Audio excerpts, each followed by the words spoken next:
HVAC 360, episode number 4, ARCOM Specifications.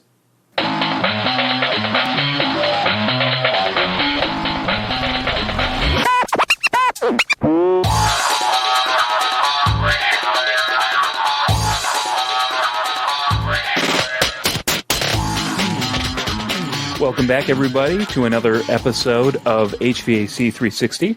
I'm your host, Matt Nelson. Today we are going to be talking with Mike King of ARCOM Master Specs. Mike was gracious enough to take a little time out of his schedule to talk with us about the specification system that ARCOM has developed. Now, the reason I kind of wanted to get to this episode that I recorded from the AHR Expo floor in 2010 was specifications are very important in the whole process. They're an often neglected part of the design process, and I think everybody really can benefit from a good set of master specifications. I'll talk a little bit about it after the interview, but I just wanted to kind of give you some feedback and some information. If you're not familiar with ARCOM, definitely a great set of specifications to start off with. So, without any further ado, here is Mike King.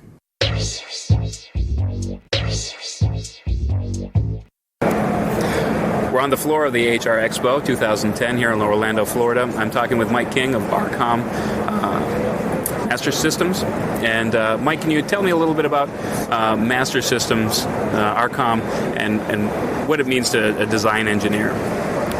Well, ARCOM is a privately held company that maintains and fulfills Master Spec, which is a product of the American Institute of Architects.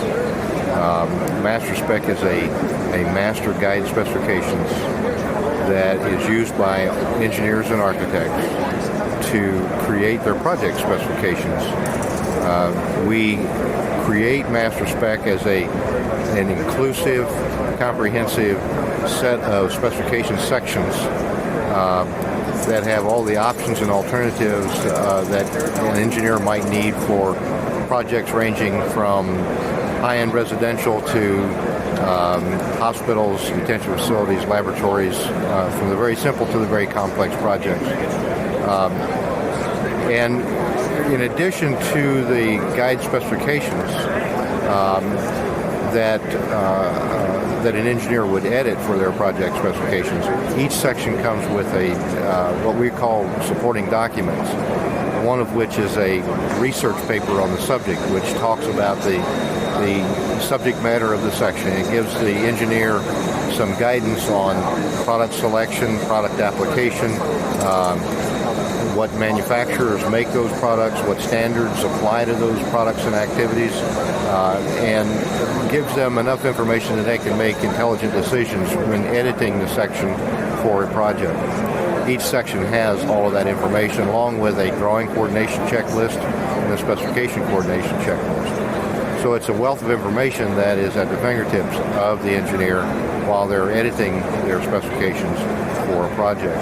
Right, and I've actually used the specifications, and that I would tend to agree wholeheartedly that, if you don't know about any particular subject, that's a great place to start to be able to kind of dig into that, find out what codes are relevant, what sort of products, even the manufacturers, it's definitely not a definitive list of who sells what out there, but it definitely gives you a good starting point as to manufacturers to possibly consider.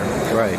Now, when making the specification sections, who's really in charge of editing them, or who writes them? Well, ARCOM has a staff of full-time specification writers and researchers and professional editors, and we also have a stable of consulting engineers and consulting architects who contribute to the research and writing of Master Spec. The research and writing is done in Alexandria, Virginia. Myself, along with a colleague, are responsible for the content and for the production of the writing and research of the sections. And he's responsible for the architectural, structural, civil, and I'm responsible for the mechanical and electrical specifications.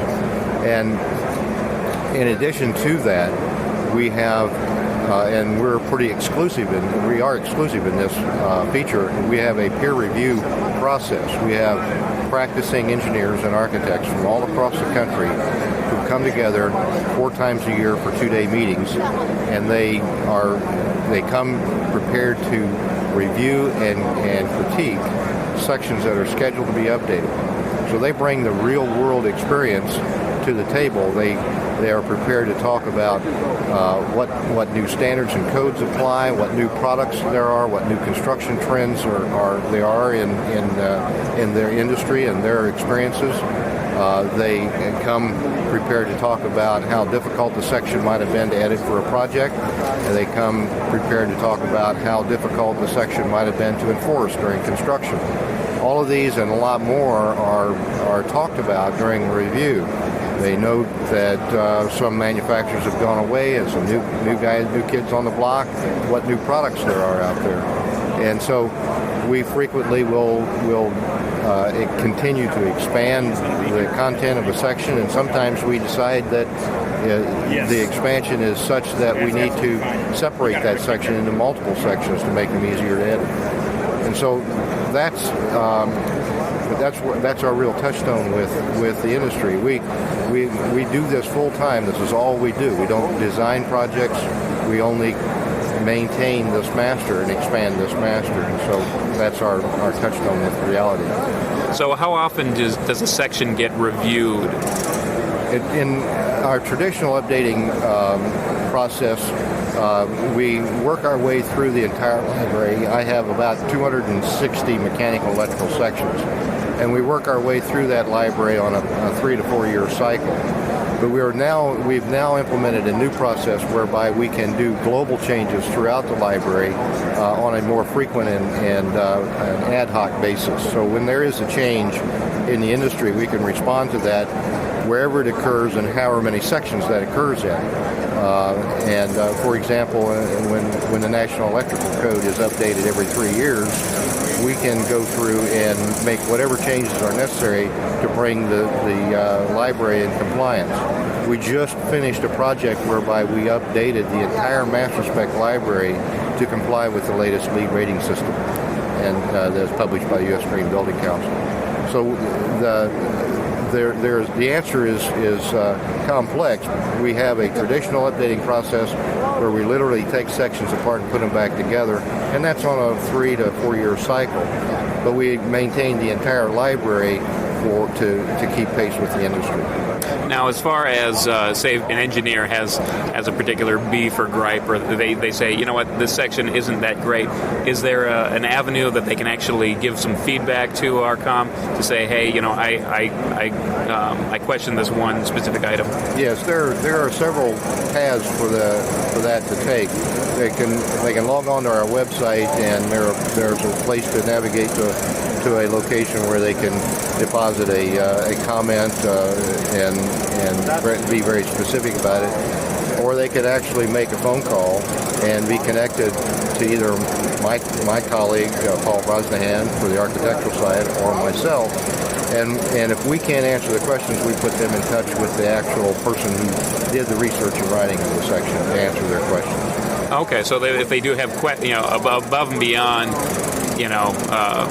items that they disagree with, they can actually get in touch and get real answers. Absolutely. We have two types of help. We have technical support for our software and specification support for the content.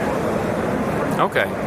Now, as far as the lead system goes, I know one of the new products that you're promoting here at AHR Expo 2010 is the green spec. Can you tell me a little bit more about that? We have a book that we sell that is specifying for lead, and it's mainly for people who don't use master spec. Maybe they have an office master or some homegrown master specification.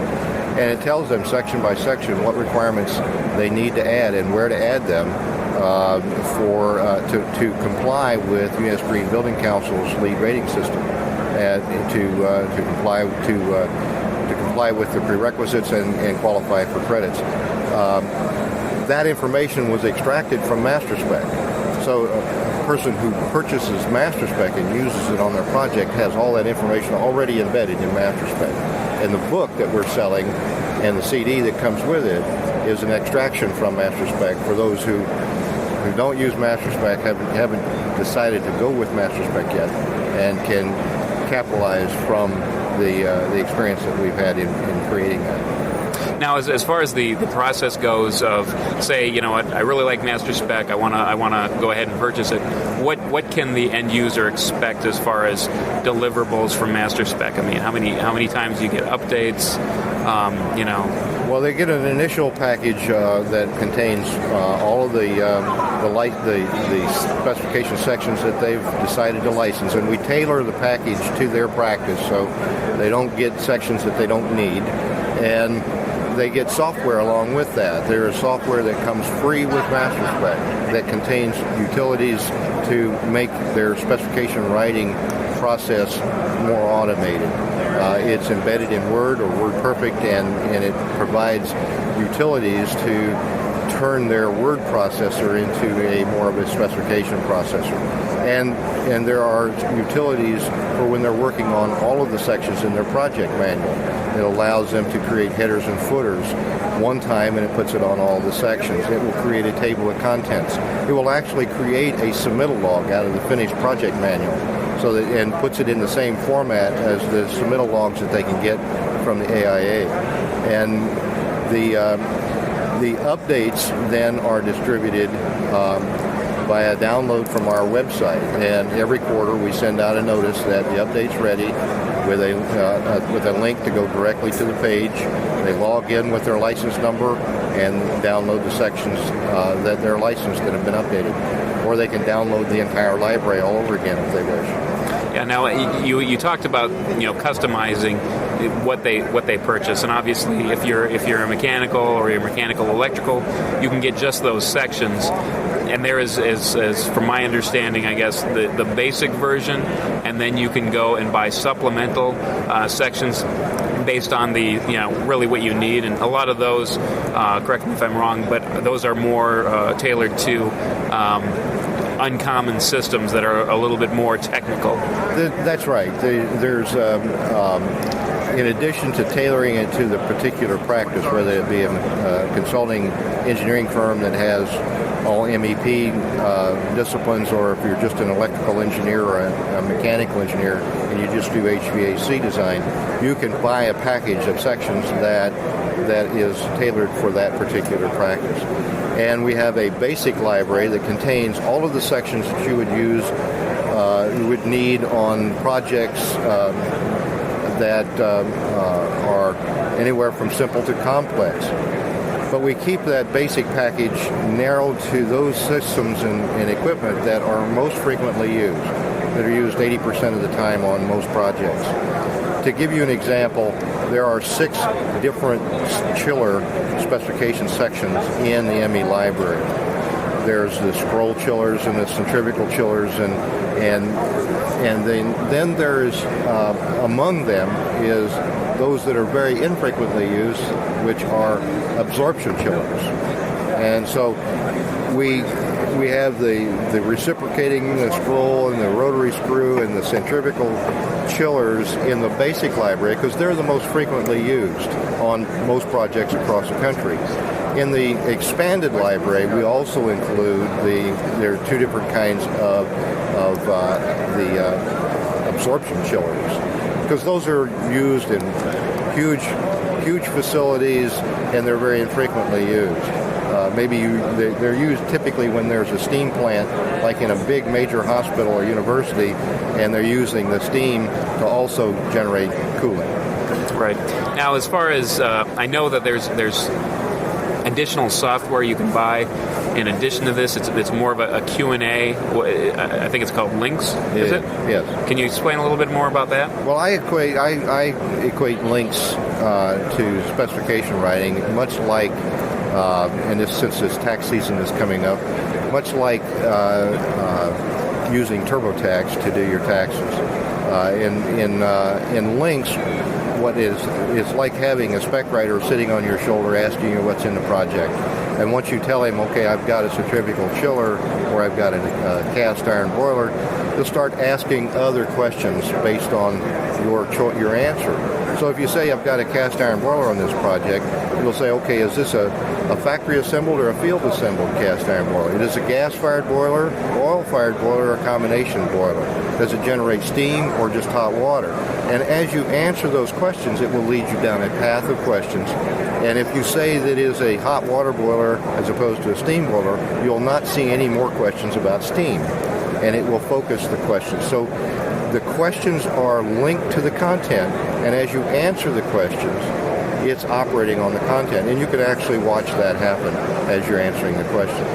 And so questions are linked to the content, they're linked to answers, they're linked to other questions, and the answers are linked to other answers.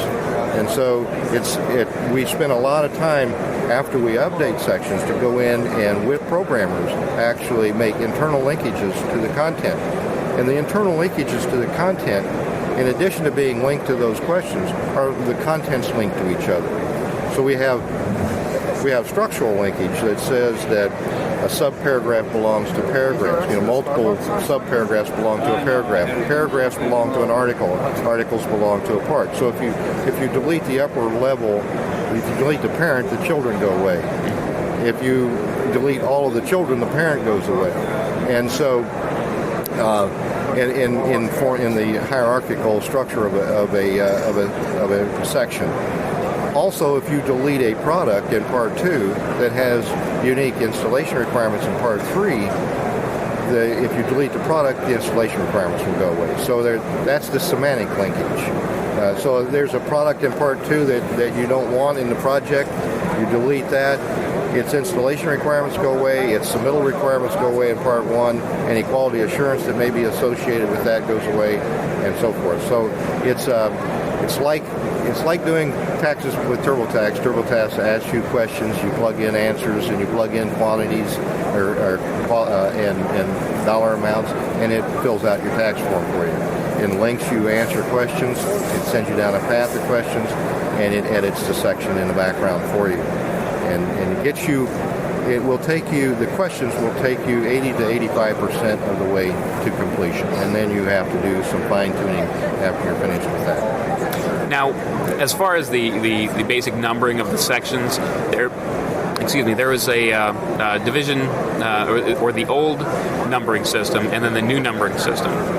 Old numbering system, mechanical would be Division 15, electrical would be Division 16, and now they're using 23 and Division 26 respectively. Yes. Are you still supporting that old numbering system? We are. We are because there are many of our licensed users of Master Spec who are still required to use the old numbering scheme by their clients. And we're trying to transition people over to the new numbering scheme so that we can eventually discontinue the old numbering scheme.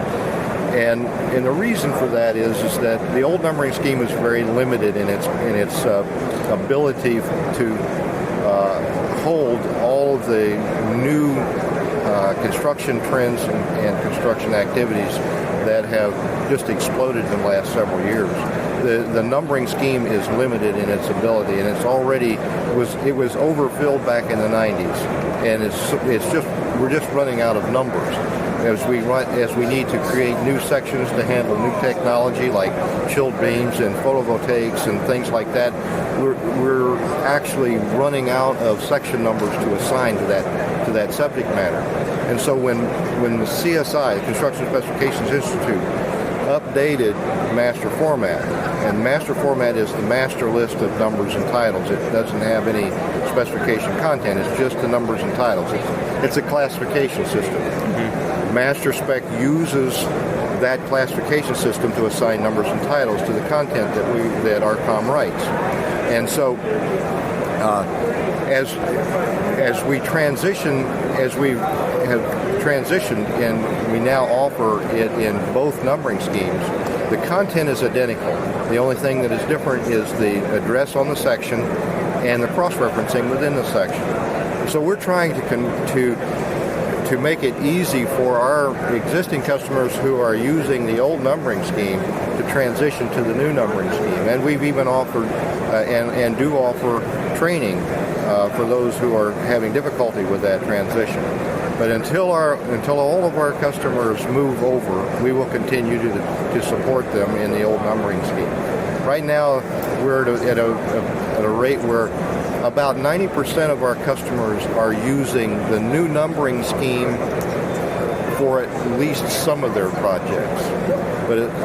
But at least 50% of our customers are still using the old numbering scheme on some of their projects, and a few of those are using the old numbering scheme on all of their projects. Mm-hmm. Now, just talk about the basics of editing a section.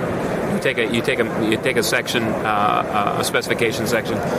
What's the best way for an engineer to edit a section? Is there a particular method that he should use, or it really depends on the section. We have sections that specify basic materials, and we have sections that specify systems that have most of the components of that system in it. And then we have other sections that specify major pieces of equipment, like the chillers and boilers and cooling towers that I was talking about. If you're specifying a major piece of equipment like a boiler, a cooling tower, or a chiller, you start basically in part 2, and you start selecting the boiler or chiller type, and then picking among the options and alternatives to make the description fit the actual requirements for the project.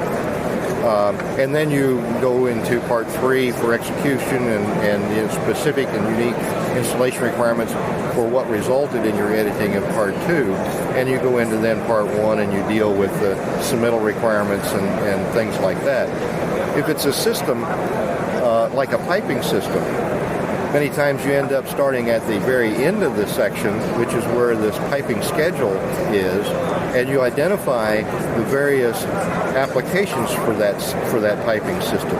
It's the various pipe sizes that are going to be required on the project, the locations where the piping systems have to exist, and particularly based on the piping size, for example, you may want to say, for this size pipe, I want to use copper, and for this size pipe, I want to use steel.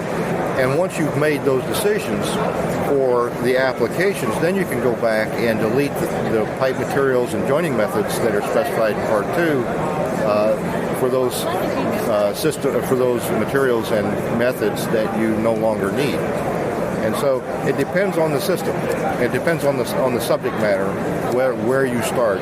It's rare that you start at the first page and work your way to the last page, unless you're a very experienced spec writer and you're very familiar with the content and you know ahead of time what you're going to be doing. Okay. So what's coming up new for ARCOM in the future? I mean, anything on the horizon right now? Well, there's a lot of things that are new coming out of ARCOM right now. We're as I said, we just updated for the latest lead rating system. We're working on a library of sections in mechanical electrical that we're probably going to call carbon neutral or net zero, which are those kinds of sections that an engineer would need if they're really trying to design a net zero energy building.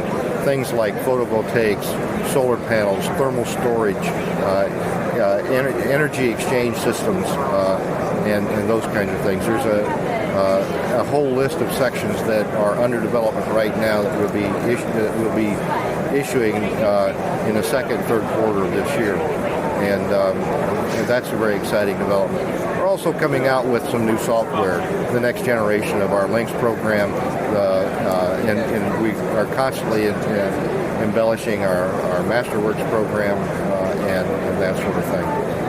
And there's some exciting new things coming out for manufacturers as well. And as you know, or maybe you don't know, and we do list manufacturers in MasterSpec, but we don't charge manufacturers to be listed. We maintain the same relationship with manufacturers as an engineer would maintain on their project specifications. So there's no collaboration, there's no collusion there to be listed in a MasterSpec. We list manufacturers that we are aware of as we're updating the sections, who make the products that we're describing. It's up to the engineer who is using this master spec to purge that list once they've edited the section, because depending on how they've edited the section, some of those manufacturers may no longer have a product that complies with those requirements. So they have to go through and delete those manufacturers. And so we've got some new programs coming out that will also enhance the manufacturer's ability to input content to ARCOM to improve the quality of the specifications. All right. Well, I appreciate you sitting down and taking the time with me, Mike. And I guess from the floor of the AHR Expo, and we'll catch you in a little bit. Great. Thanks, man. I hope you all enjoyed that interview with Mike King.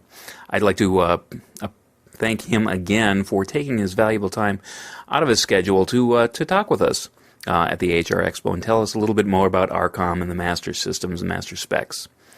Now, I think the one thing that I really kind of I'll want to highlight, because I think it's so important, the whole ARCOM master spec really is a great tool, but one of the undervalued pieces of that really is that supplemental documentation. I mean, if you don't have any idea about valves or insulation or different products, and granted, I haven't looked at all the products, mostly the mechanical products, but really they have a great resource there for you to kind of dig in as a point of departure for any sort of investigation that you'd really want to know about, and you really, frankly, that you should want to know about because they're your specifications. There's the specifications that you're using at the time. So you really want to know your specifications. I could get into this so much more than I am now, but I just want to limit the kind of the length of this, keep it to just about a half an hour. So I'm going to save that for another episode, and I'm gonna expound upon the importance of doing specifications right. So I'm going to end this show. Again, I wanted to thank you for listening. You're very valuable, and I'd love to hear any feedback that you may have about the show, or any topics that you'd like to hear in the future, anybody that you'd love to hear interviewed. I'm lining up a couple of different interviews for the future couple episodes. So, again, we are on iTunes. You can look me up there. Until next time, know what you build and share what you know.